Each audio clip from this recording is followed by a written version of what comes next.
Bonjour à tous et à toutes. Aujourd'hui, on va vous présenter notre projet concernant la carte graphique. Fait par Abdelrahman, Anas, Nisri, Fatem Sahra, Ahmed, Faisal et Souhail, sous l'encadrement de Madame Assia Siddiqui. Commençons par le plan qui contient 4 titres principaux. Premièrement, on a la définition de la carte graphique. Deuxièmement, une vidéo explicative qui va nous montrer le démontage de la carte graphique. Troisièmement, les composants principaux de la carte graphique. Et enfin, on a les multiples d'utilisation de la carte graphique. C'est quoi la carte graphique? La définition de la carte graphique ou une carte vidéo ou un adaptateur graphique est une carte d'extension d'ordinateur dont le rôle est de produire une image affichable sur l'écran.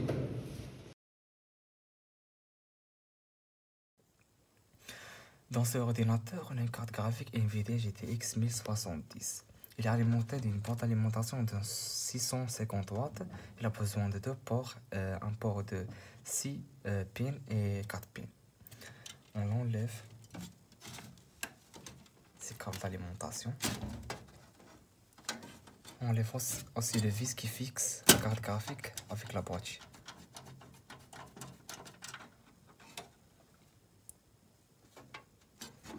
Il y a ici une clé qu'on doit la pousser et comme ça on tire la carte graphique doucement. Oh, on a oublié le câble HDMI, pas grave.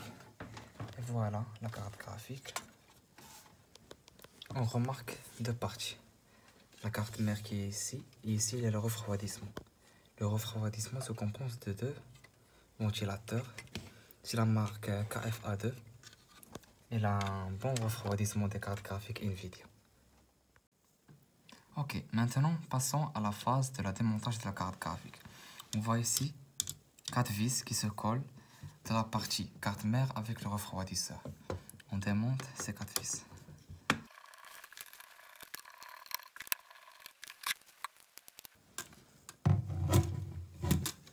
Ici dans deux parties, ces câbles-là se lie avec la carte mère qui donne la température du processeur et ce qui contrôle la vitesse des ventilateurs.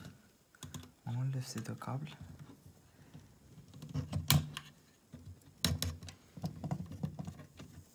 Doucement.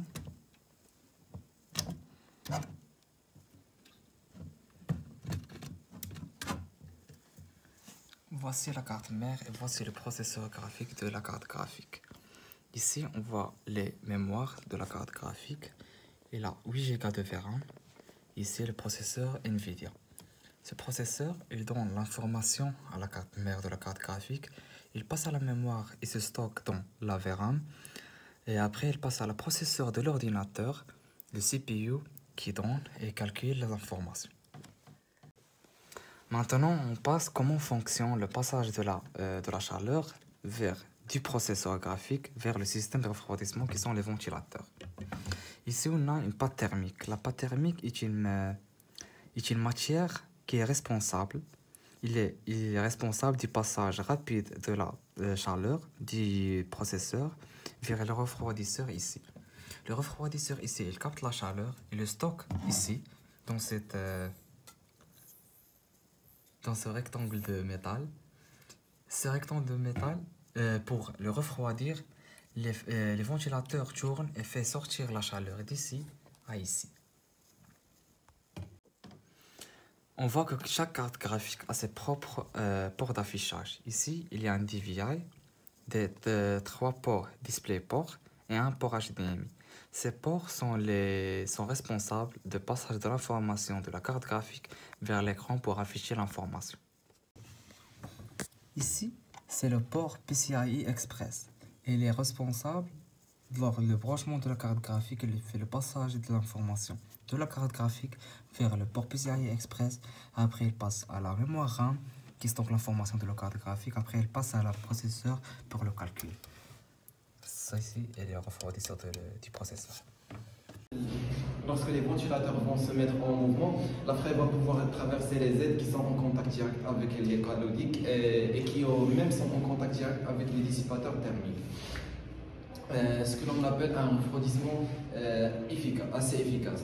Aussi, l'arrière du PCB chauffe également, mais cette fois-ci, la chaleur sera dissipée par l'intermédiaire d'une plate qui est généralement en aluminium, ce que l'on appelle un refroidissement passif. Une fois mise en place, votre carte graphique sera en relation directe avec votre processeur, car effectivement, l'intégralité de votre jeu va être calculée par le processeur. Le rôle de la carte graphique sera juste limité à faire les rendus et à la sortie vidéo. Donc il peut exister à ce moment-là un phénomène que l'on appelle le bottleneck, d'où l'importance de bien choisir son processeur par rapport à sa carte graphique.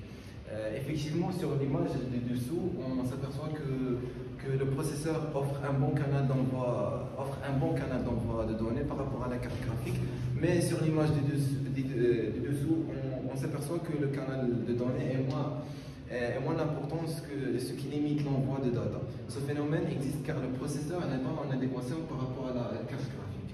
D'où l'importance de bien choisir le processeur par rapport à la carte graphique.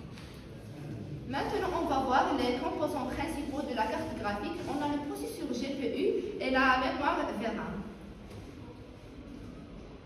Le processeur GPU est souvent confondu avec la carte graphique, ce n'est pourtant pas la même chose.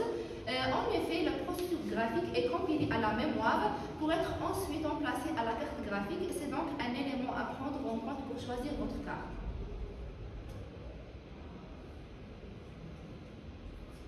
Parmi les types de processeurs graphiques, on a la carte graphique dédiée. Il s'agit du type de processeur graphique le plus puissant et on a le processeur graphique IGP. Alors passons à la mémoire vive ou la VRAM, Video Random Access Memory. C'est une puce qui travaille uniquement pour la carte graphique. Elle est chargée de recueillir les informations brutes d'images envoyées par le GPU pour ensuite les transformer en images affichables sur écran. Il y en a deux types de la VRAM, la GDDR et la HBM. La GDDR est une mémoire à double bande passante, la plus répandue sur les VRAM d'entrée et de milieu de gamme. Cette mémoire utilise une haute fréquence. La HBM est une mémoire à haute bande passante, alternative à la GDDR. Au contraire de cette dernière, la HBM n'utilise pas une haute fréquence. Dans ce chapitre, on va étudier les multiples utilisations des cartes graphiques. D'abord, l'affichage de Windows à l'écran. Ensuite, le montage vidéo. Et en plus, on va étudier les jeux vidéo. Et finalement, la création 3D et l'architecture. On passe à l'affichage de Windows à l'écran. La première utilité d'une carte graphique est de convertir les informations numériques de l'ordinateur en affichage compréhensible parlant, des fenêtres, des boutons, des icônes, des fenêtres, des boutons, etc. Bref, tout ce que Windows nous montre.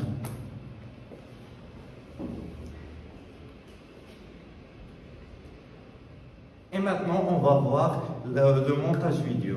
La carte graphique peut s'avérer très utile lorsque vous faites le montage vidéo. Le montage vidéo est une activité gourmande en termes de ressources d'un ordinateur et la carte graphique peut aider dans cette tâche. Troisièmement, on a les jeux vidéo. L'intérêt des jeux et des cartes graphiques prend son ampleur si vous souhaitez jouer à des jeux vidéo sur votre ordinateur. Ils sont de plus en plus vastes et de plus en plus réalistes. Contrairement à un console qui possède une configuration matérielle fixe, les éditeurs de jeux vidéo ne sont pas limités. Donc chaque nouvel jeu demandera une plus puissante carte graphique que la précédente. Et finalement, on a la création 3D et l'architecture. Dans le domaine professionnel, les cartes graphiques ont toute leur importance. L'architecte, les ingénieurs créant des pièces mécaniques, les éditeurs de jeux vidéo, les créateurs des films d'animation ont tous besoin de cartes graphiques très puissantes afin de créer des choses très réalistes et plus complexes. Ici, on passe à la fin de la présentation. J'espère que notre projet vous plaît et merci pour votre attention.